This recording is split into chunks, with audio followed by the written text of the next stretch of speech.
Chimombe and Idi Mnangagwa are looting millions of dollars that could have been feeding millions of people, but to go remand prison, walking freely without allegiance. Sanda bina mashoko abdanyo komzana nasi na ukomuna weChange Radio vachiti ayo vana Chimombe vari kuluta millions. Aiwa achinzi ndeye magoat project, but millions wawo angade achifeeda mhuri dziri muZimbabwe dziri kutadza kuti dzise chikafu patable. Aiwa sambire muna uyi ndoti bva subscribe like kuti na on the bell icon. Timina muChange Radio vanyora chiti Senator Timber, who was having a braai at the house of the youths on Africa Day, was arrested on allegations they were severely tortured.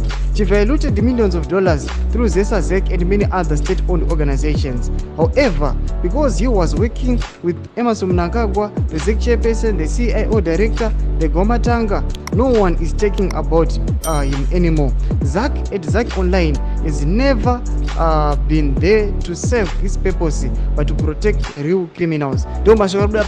Aiwa vakomana vana Jameson Timber vakanga vachita a peaceful meeting yavo, but vanokipsha votochewa, but vana Mike Chimombe nana Wikino Chivayo aiwa vanosquander resources estate aiwa through matenders ekuzesa ekuZACC, but vanongosiya vachingofamba.